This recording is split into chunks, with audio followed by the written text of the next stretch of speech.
Hello, welcome in or welcome back to my channel. My name is Deb from DG Reads and this is my furry sidekick Kylie, and we are here today to kick off another arc attack.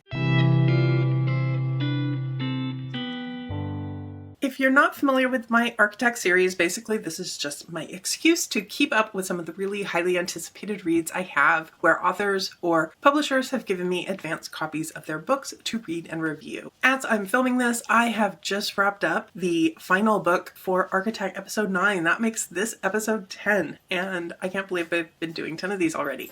Thank you so much for hanging in and joining me to go along for this ride if you've been here for one episode or all 10. I definitely have quite a few that I'm really excited to get to. A few of them are releasing pretty soon, so I know this video won't make it up before they're on shelves, but I am hoping to get to some that aren't out already by the time this goes live. We'll see how that goes, but I definitely have some exciting reading to get to, and I'll check back in with you once I have thoughts on my first book.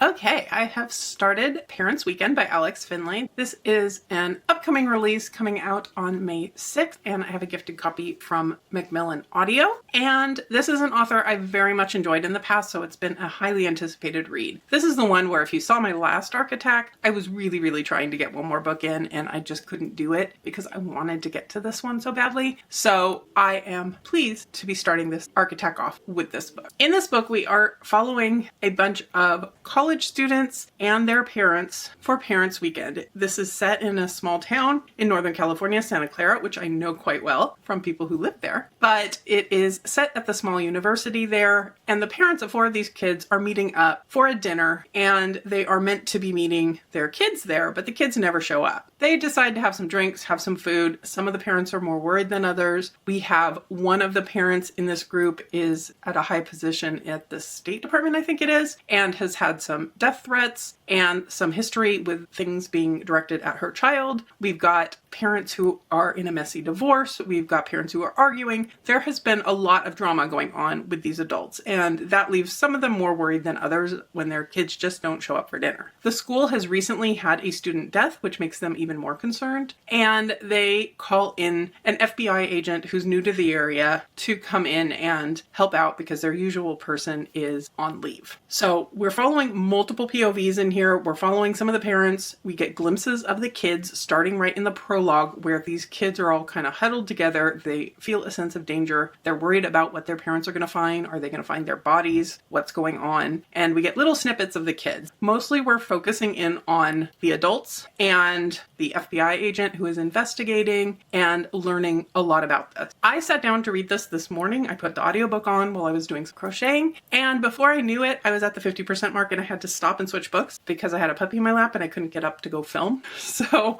I clearly have been flying through this, and I'm pretty hooked to find out what's going on. I think the short chapters are keeping me very engaged. I think we're getting a lot of messy situations and drama, but also intrigue about what could be going on with these kids. How did they get in this situation? We don't know enough from their POV to have any answers, so we're just trying to piece it together along with the parents and along with this FBI agent. So I'm really excited to get back to my reading. I think I've got some reading sprints I'm going to be watching and continue on with my crocheting and listen to the rest of this book, quite possibly today. So we'll see how that goes, but hopefully I'll be back with you before very long with an update on my final thoughts.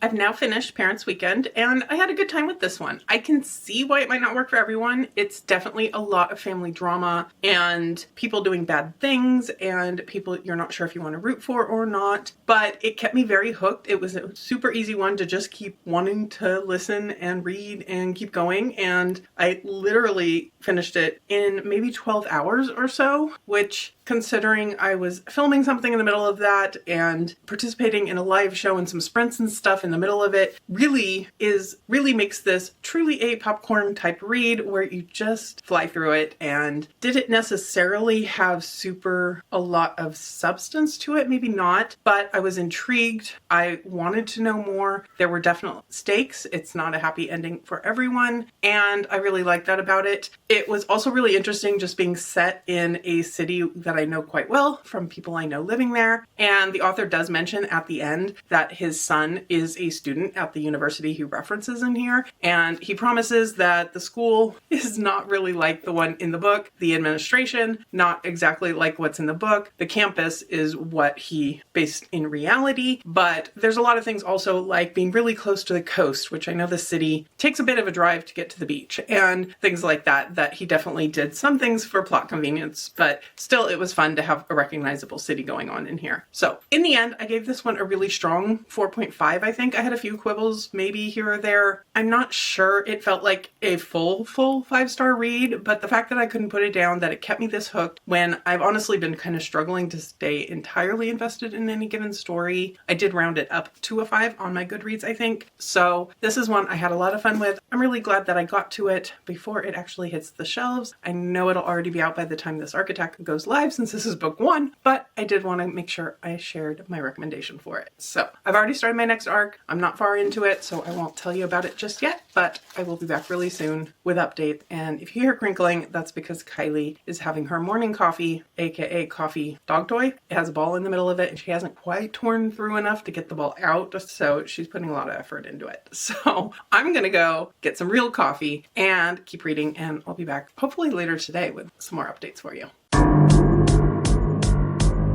It's time for another Architect update. I am now a little more than halfway through UnWorld by Jayson Greene. This is a June 17th release from Knopf, and I have a gifted copy. And I have some mixed feelings so far. This is set in the not too distant future, but definitely a future where technology has advanced. You can tell very quickly at the start of this book that technology really has taken over a lot. AI and machinery have replaced humans in a lot of ways. There is kind of a virtual reality to life, and things like teachers have very small class sizes because most kids are going to virtual classes. Kylie's being a little extra crazy, so you're getting some chaos. There's kind of an emptiness to this world in some ways, in the sense that people are lonely. They don't have as much to do anymore because artificial intelligence and machinery have taken over some of the stuff that used to keep people busy. So one way they've decided to combat this is giving people an extra self, kind of. I don't even know how to describe it, but basically a upload of their memories, of their identity, and this becomes something that's attached to them, but also has the potential for its own identity. It's like talking things through with yourself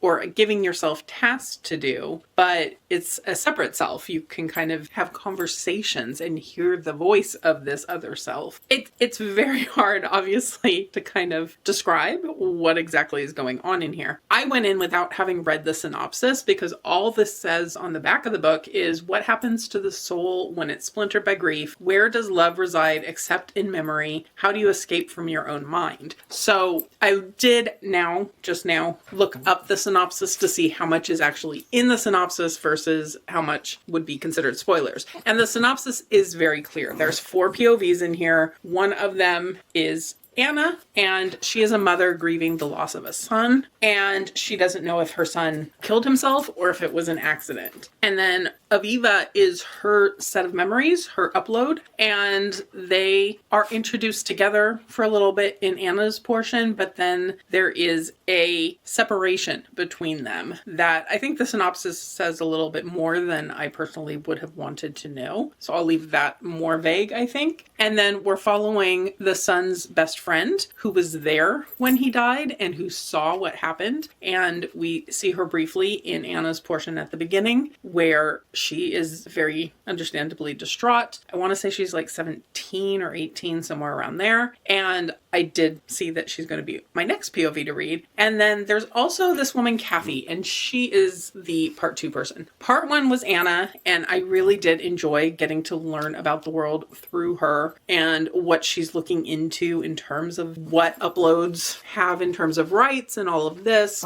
And I think her grief and the way it's impacting her marriage and her relationships and her interaction with Samantha, all of that was really well done. Then we got to the second section and we meet Kathy. And Kathy is a professor. And Kathy is someone who is teaching courses about AI and about the philosophy behind AI and people's opinions. And like I mentioned, they're very small classes. There's not very many people showing up to these debates, but those who are there have very strong opinions. And I think this chapter does some interesting work in terms of having discussions with the reader as well about AI, about what it means to put your memories into an artificial entity, whether these artificial entities can have rights. But I feel like this chapter got a little bit lost in the weeds for me in terms of it being more about the concept than about the narrative. We do see interactions between Kathy and some of our other characters. There are more clear connections as the chapter goes on, but it is, I think, the biggest section of the book, at least so far, and I wasn't as invested in that. So I'm really curious to see how the rest of the book goes. I'm going to keep reading, and obviously we'll report back, hopefully with a less chaotic Kylie in that moment. I went and got my nails done tonight, so I was out at work for the day, and then very briefly stopped in to see her, and then left again for a while, and obviously she's got some pent-up energy. I didn't really plan it, but my nails kind of suit the theme of this title and the multicolored font on here. So anyway, I'm going to play some fetch with Kylie to get her to calm down. I apologize. I'm sure this was an extremely chaotic clip because I'm on the floor and she is all over the place and running into the thing the camera's sitting on, and it's just been a time. So let me cut it off here and I will be back once I have more thoughts on that one. I mean, she's cute. She's just chaos and destruction and disruption. Yeah, is that what you are? Okay, we'll be back later.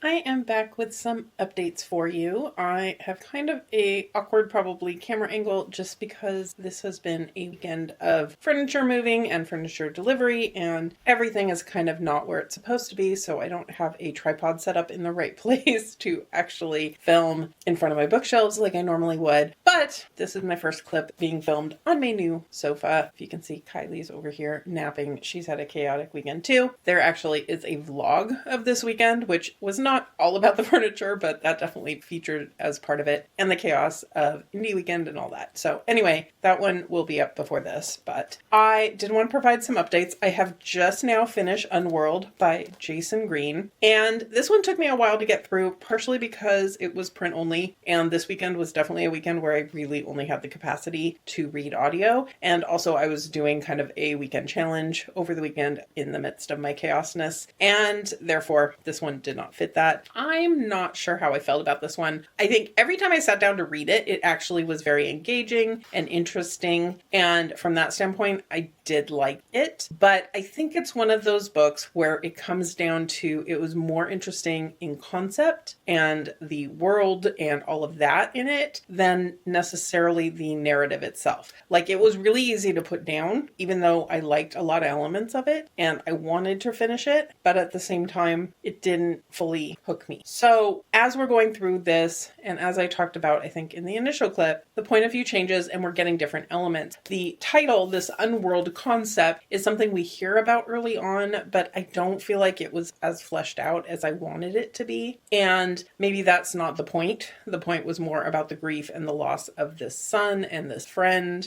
and this trauma that the family's going through. I think we do get some answers as we get further into the book and get to the end of the book, I guess I should say, but I don't necessarily feel like they were fully realized as much as I would have liked in this case. We're dealing with a young man who had a lot of anxiety. He was not someone who made friends easily. His friend Sam is much older than him, so it was kind of an unlikely friendship in a lot of ways. So I think the mental health rep in it maybe could have been fleshed out a little bit more as well. I think we do get some answers toward the end. We do get some satisfaction in the conclusion, but I also feel like there were maybe a few too many things that I didn't quite understand, like how this world worked and the concept of this upload and how it can interact with the world without being attached to someone, or I don't know. There was just a lot going on in here, and I really found a lot of the ideas interesting. The grief definitely hit in here quite well. And ultimately, I think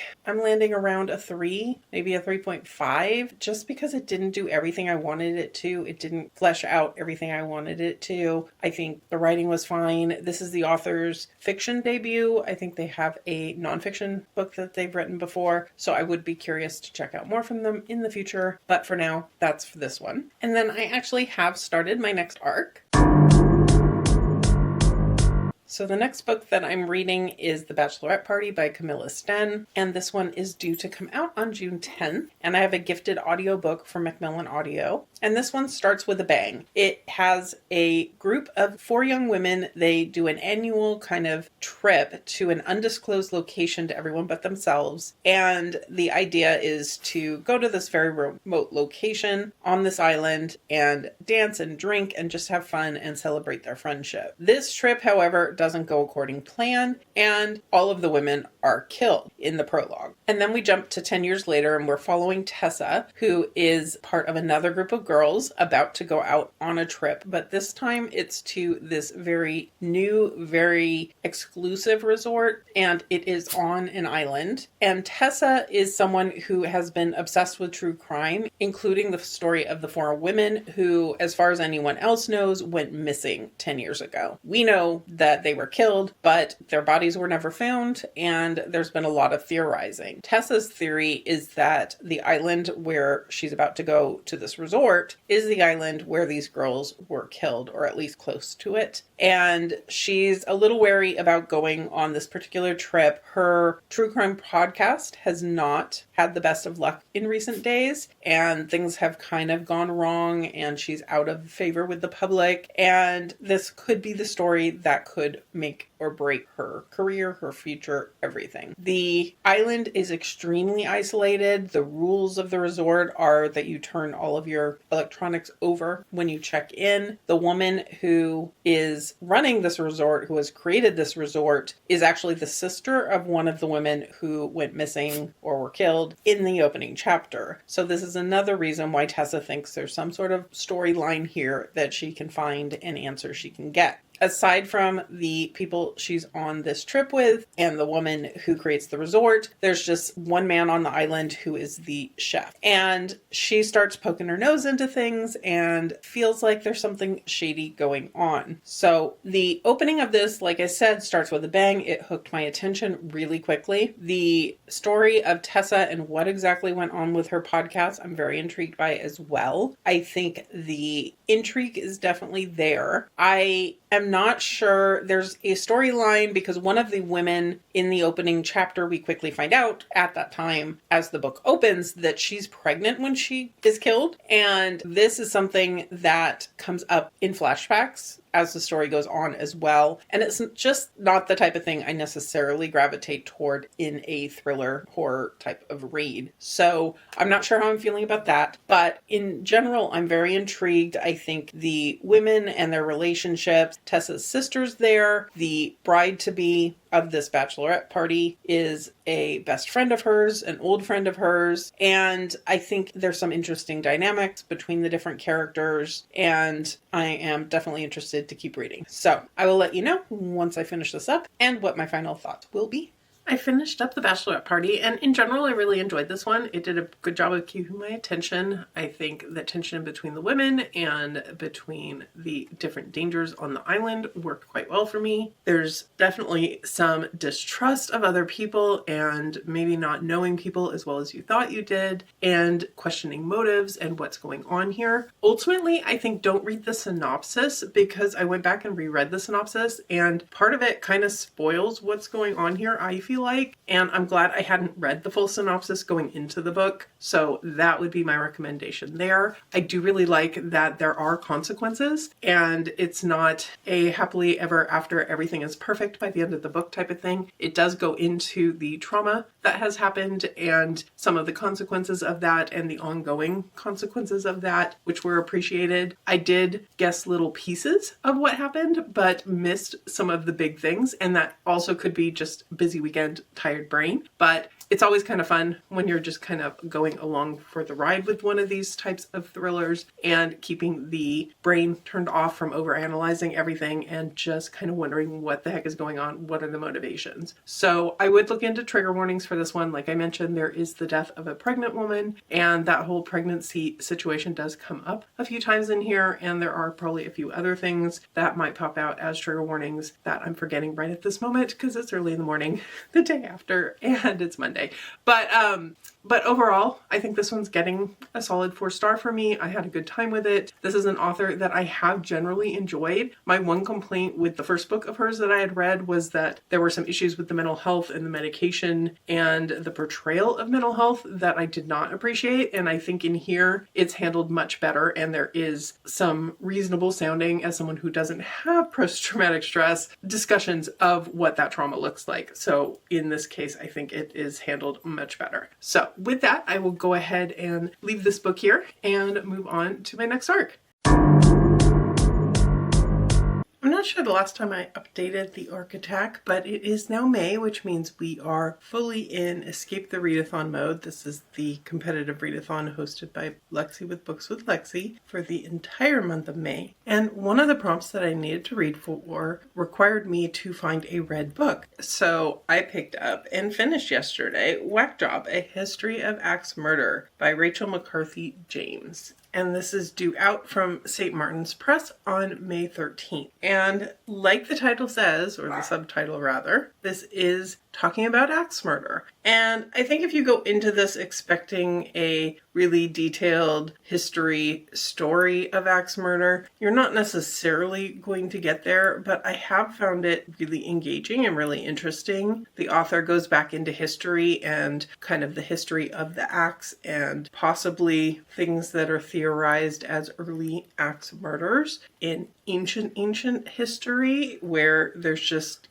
old uncovered graves to go by and kind of a autopsy, but not really because it's just bones and reading the bones and so forth. And it does touch on kind of modern known things like Lizzie Borden. It talks on axe murder in public media, in movies. So I Married an Axe Murderer, The Shining by Stephen King, and that movie adaptation. And the premise behind this is the author kind of considering why axe murder is just such a known thing. She talks about in the opening that this came about because a small child, like 8 or 9-year-old, brought up axe murder just kind of out of the blue. And why is that something that a child would just know? And why is it something that is just a known phrase, a known occurrence in popular society? So I found this really interesting. It definitely has some dark humor. It definitely has some, I would say, violence going on in here for sure. I wouldn't call it necessarily gory unless you're thinking about what things mean. There is some blood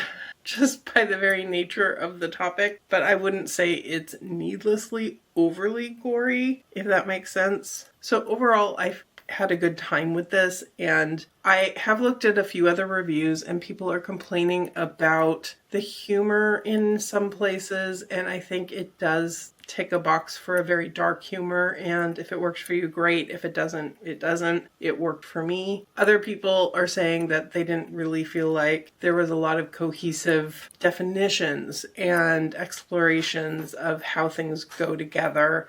And I do see that complaint a little bit. I don't think axe murder needs to be defined. I feel like it's kind of self-explanatory. I do agree that it kind of jumps a little bit around in time to get to interesting stories, more so than an in-depth history, if that makes some level of sense. So anyway, I gave this a 4-star. It was a very engaging read. I picked it up on audio. I had a gifted copy from Macmillan Audio and consumed it that way and had a good time with it. I did have to go and grab this because I was missing it when I hauled this book, but I did find they sent a rubber foam something axe with the book as a marketing material. So kudos to Macmillan for the humor of this, and it definitely will go into a review picture with the book.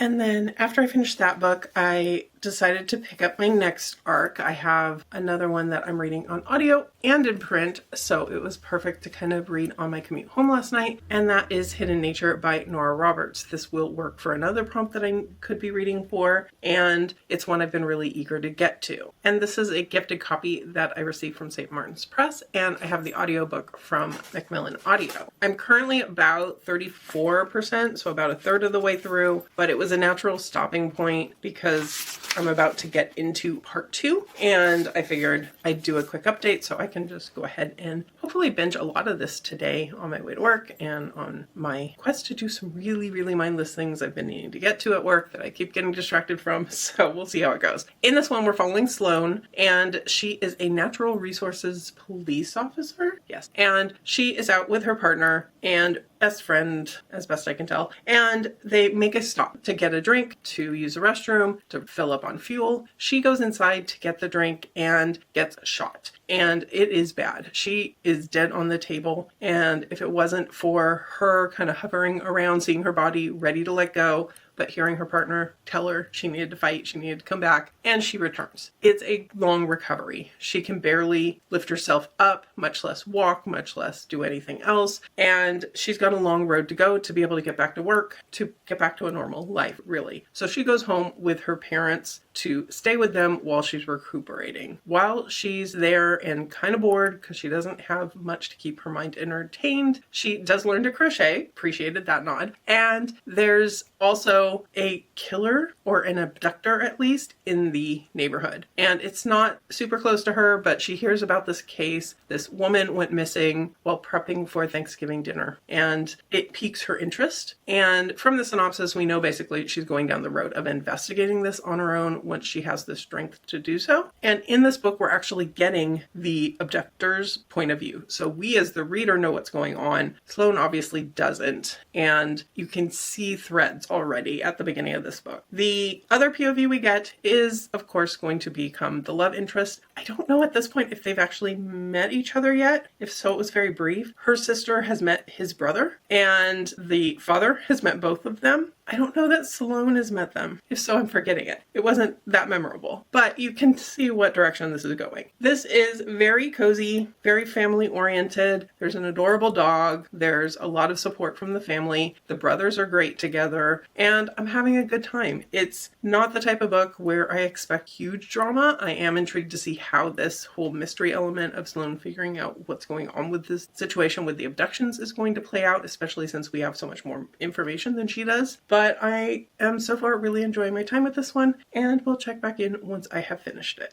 I am back because I was able to get a lot of good audiobook time in at work with some multitasking, and that means I finished up Hidden Nature. And this was exactly kind of what I expected of it in a lot of ways. I think the relationships are very cozy, very natural, very quick, which is something I don't normally like, but I go into a Nora Roberts book kind of expecting that. And I do think it happened pretty easily in here. There weren't a lot of stumbling blocks going on. I think the biggest issue that we're overcoming in this book is Sloane having to get past her injury and the trauma of that as well. I did appreciate seeing that trauma reflected in here. I don't know that it necessarily was fully realized as much as I might have wanted, but I did appreciate that she doesn't just immediately bounce back physically or mentally when it comes to getting over the whole being shot thing. The bad guys in here are very interesting. They almost have a cozy romance going on between them as well, although in a very twisted situation. And it gets dark, I would say, in terms of what they're doing with these people they're taking. Dark in the sense that it's a little bit darker than I tend to expect from a Nora Roberts book. Everything in here, the cozy family vibes with Sloane and her sister and the brothers and their families, and all of that I think was really cozy, really fun to read, and I had a good time with this one. I don't think it's a new favorite of mine when it comes to Nora Roberts, but it still was a good time, and I'm landing around a 3.5, rounding it up in this case because I did fly through it and have a good time, like I said. So that's it for this one, and I will go ahead and check in with you when I start my next arc.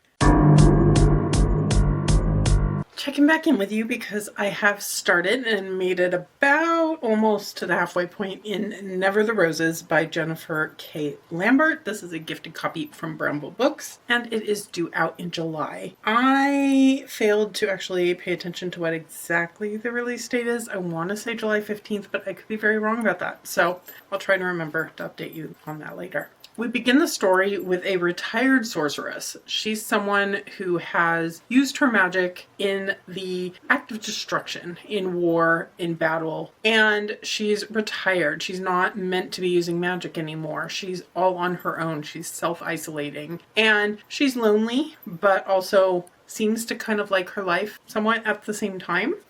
It's a very interesting world. There are some really interesting creatures that come into it. She's spending time doing cozy things like gardening, and there's this oversized wolf type creature, I think it is, and she winds up calling it Bunny because she's going to put it to work taking care of the creatures in the garden, aka bunnies, who have been destroying her crops. There is a sorcerer who is her enemy, or was on the opposing side anyway, in this war where they were using their magic. And she winds up kind of spying on him through the dream realm, and he picks up on the fact that she's been there. He doesn't initially know who she is, but they wind up having some interesting banter back and forth between the two of them through notes, through just kind of switching books around because she's visiting him in his library to get information from his library. And the first, I'd say 30% of this book is very slow. It's all pretty much inner monologue because our two main characters are extremely isolated. They're not around anyone else. She has a little bit of interaction with the animals who come into her kind of realm of being shut off, but he's pretty much closed off with his books for a lot of it. There's a little bit of banter, and I do enjoy the interactions that we get from them, leaving little notes for each other. I like that about the book, but it is very slow, and I feel like it kind of dumped me into the action. And I say that loosely because there's not a lot of action at the beginning of this. I feel like we've missed out on everything that came before where this book starts. So I'm feeling like this is on very rocky ground for me. There's a lot about the writing that I like. I think the world has a lot of beautiful elements to it, the way it's described. I like the creatures that we're meeting, and I like the moments where we get the interaction. And I feel like it is going to pick up. We are seeing the male main character have to get drawn back into the outside world. I'm assuming that's going to be happening more with our female character maybe as well. In her world, someone shows up, and it really changes the tone, where suddenly we have this man getting naked to take a bath right in front of her. She's commenting on his anatomy, and it just takes a really weird, in my mind, abrupt turn at that point. So I'm really not sure about this book and where it's heading, but I'm intrigued enough to continue. I did also get a copy of the audiobook, so I am switching over to that after the print didn't fully hook me in. I think the audio has been going better for me. Generally, we do have two narrators for the male and female points of view, which also I do enjoy. So I am going to continue on with it, and we'll see.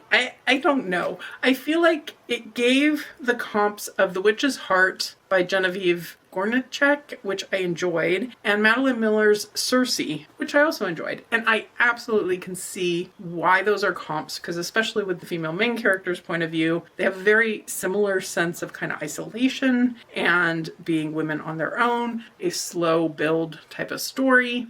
I'm just not sure. I'm just not sure with the direction it's going, how exactly I'm going to wind up feeling. So we will see. I will keep going and let you know my final thoughts. Back with another update because I made it almost 2/3 of the way into Never the Roses, and this is just not working for me, and I'm going to go ahead and put it down. I think it is doing a lot of things well. I like the writing. I like the kind of creatures we get. I like the banter between our two POV characters when we get it, but it takes a while to get it, and then there's big gaps between instances. And there's this other character that gets involved, and I don't like that dynamic. I feel like our female main character kind of turns her brain off a little bit when he enters the picture because he's hot and young and happy to go to bed with her. Not really my vibe. So I think this is a matter of this just not being a book for me. I think I would recommend going and looking at reviews because there are people who feel similarly to me that didn't like it. There are people who have given it 4 and 5 stars because they loved it. I think there's room for people to enjoy this more than me, but personally, I want more plot than this is giving. This is giving atmosphere and relationship and all of that kind of on its own. I want more of the main character thinking through what's going on, and at the 2/3 mark, I should know what the point of the plot is, and I just don't. So this is just a no-go for me. So I'm going to go ahead and put it down and move on to my next book. Hello again, Architect Vlog. I've been trying to film this clip for a while now, and things keep going wrong. We have Chaos Mode Kylie, and there she goes again. We've got dinner on the stove, but here we go. We're powering through. I am halfway into The Lake Escape by Jamie Day. This is a gifted audiobook copy I received from Macmillan Audio, and it's due to come out on July 15th. In this one, we are following 3 families, basically. There are 3 people that grew up together with family lake houses and shared vacations over the years, have seen each other through hardships, through relationship changes, and the like. This year, things start off a little bit rocky. David, who's one of the 3, has recently renovated his lake house, and it's obnoxious and it's big and it blocks the view from the other 2 people's homes. And he's obviously not the best guy necessarily. He's brought his children, his much younger girlfriend, and a nanny that he's a little too attentive to along for the ride. Then we have some lore about the lake. There's a history of people going missing. The nanny in particular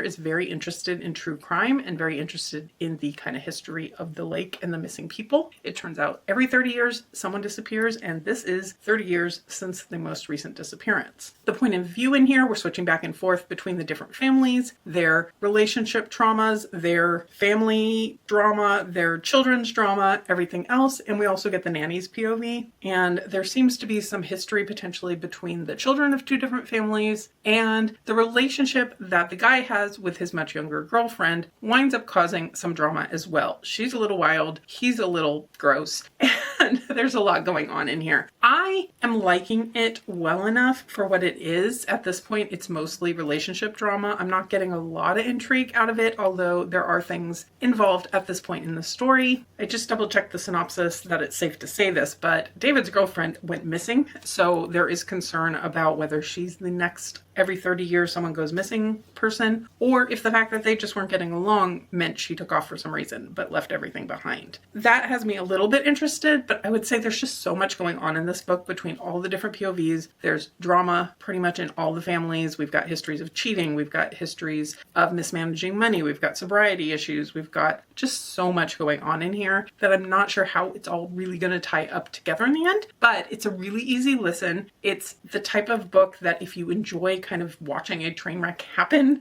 in book form, that's what you're getting here. And it's people behaving badly, it's betrayals and stabbing in the back type of situations as well. So I definitely want to continue on with it. I don't foresee myself loving it in the end, but I'm having a good enough time with it. It's perfect for kind of multitasking as I've been making dinner and listening to the audiobook for that. So we'll see how it goes, and I will let you know my final thoughts when I get there. Hello one more time. I am back with some final thoughts on The Lake Escape. And overall, this was the type of read that I fully just wanted to keep reading. I enjoyed my time. I had some theories which proved correct. There were some twists and turns I did not entirely guess, so that was good as well. But at the same time, it's not going to make a meaningful impact on my memory, on my brain, on my life. It's just kind of an okay read. I think I'm landing around a 3.5. I didn't necessarily have any characters I was super pulling for. I do think the author did pretty well balancing the POVs and keeping the pace up with switching back and forth, but none of them necessarily was one I was rushing to get back to either. So